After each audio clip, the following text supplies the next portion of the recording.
Hello friends, welcome to my video. आज हम Karl Marx का अगला टॉपिक करेंगे, मार्क्स ऑन इंडिविजुअल। इसमें हम दो चीज़ें पढ़ेंगे, बीइंग एंड सोशल बीइंग। ठीक है ना, कि मार्क्स ने इंडिविजुअल को एज अ बीइंग कब कहा है और एज अ सोशल बीइंग कैसे बताया है। ठीक है ना, स्टार्ट करेंगे बीइंग से। अब इंडिविजुअल को एज अ बीइंग तब कहेंगे जब हम उस इंडिविजुअल की पहचान उसकी इकोनॉमिक एंड उसकी क्लास सिचुएशन के बेस पर करेंगे। मतलब कि जब हम इंसान के जो प्रोफाइल को देखते हैं, कितना वो अर्न करता है उसको देखते हैं, और उसकी क्या पोजीशन है, जो इकोनॉमिक स्ट्रक्चर है सोसाइटी का उसमें उसकी क्या पोजीशन है, इसको देखते हैं।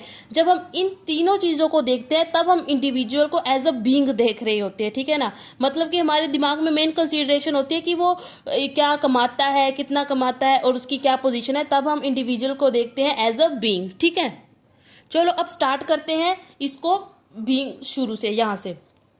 It refers to who you are based on your economic and class situation. जब हम इंसान को देखते हैं उसकी इकोनॉमिक एवं उसके क्लास सिचुएशन के बेस पर। It is mainly about your job. Economic और क्लास सिचुएशन में क्या किया जाता है, आपकी जॉब, आप कितना कमा रहे हैं। ठीक है ना, आपकी क्या पोजीशन है, economic structure of the society.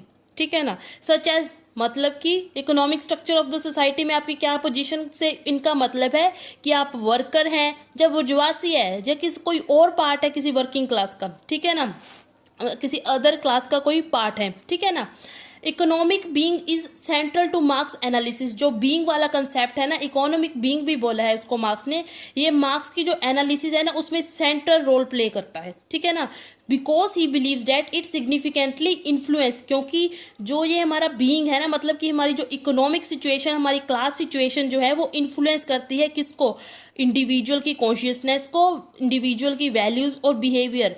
Values, consciousness, behaviour को कौन इन्फ्लुएंस कर रहा है, वो जो हमारी जॉब है, हमारी जो क्लास सिचुएशन है, वो सारी चीज़ें इंडिविजुअल को इन्फ्लुएंस करती है, उसकी कॉन्शियसनेस को। समझ आ गया बीइंग, मतलब कि इसमें हमने सिर्फ यही बताना है कि इकोनॉमिक के बेस पर, क्लास सिचुएशन के बेस पर इंडिविजुअल की और उसकी पोजीशन क्या है इकोनॉमिक स्ट्रक्चर में, उसके बेस पर जब हम इंडिविजुअल को देखते हैं तब हम उसको एज अ बीइंग बोलते हैं। ठीक है ना, बीइंग जो है वो एलियनेट हो जाता है क्योंकि ये इकोनॉमिक स्ट्रक्चर में काम कर रहा होता है। इसका कहने का मतलब है, चलो हम इसको आगे पढ़ेंगे एलियनेशन में, कि कैसे जो है वो बीइंग एलियनेट होता जाता है प्रोसेस ऑफ प्रोडक्शन से, प्रोडक्ट से जो वो खुद बनाता है उसी प्रोडक्ट से वो एलियनेट होता है। बीइंग जो है वो एलियनेट हो जाता है, और बीइंग ही जो है जो वो ज़्यादा क्रिएटिव होता है। ठीक है ना, चलो आगे इसको एक एग्जाम्पल भी लिखिए, अगर समझ ना आए तो फिर उसको देख लेना।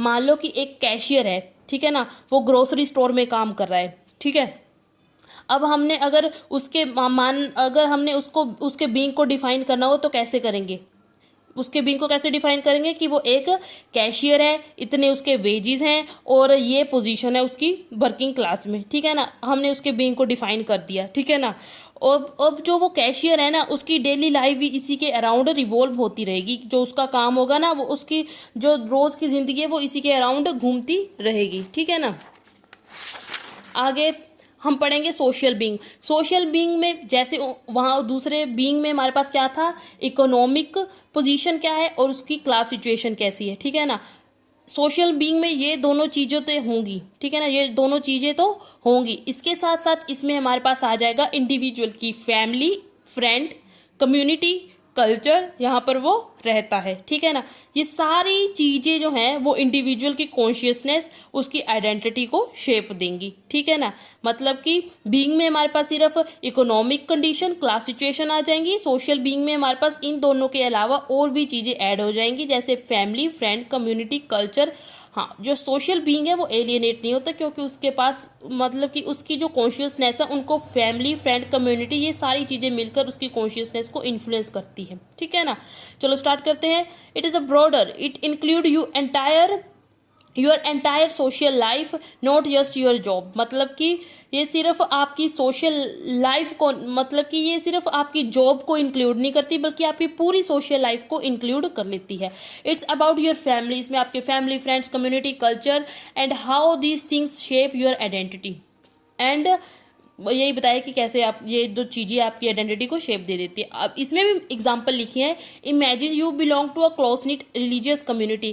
Close knit religious community, close knit वो होती है जहाँ पर जो ग्रुप होता है वहाँ, और उस ग्रुप में जो इंडिविजुअल्स होते हैं उनमें जो बॉन्ड होता है ना वो बहुत ज़्यादा स्ट्रॉन्ग होता है, ठीक है ना। Imagine you belong to close knit religious community, your social being includes your faith.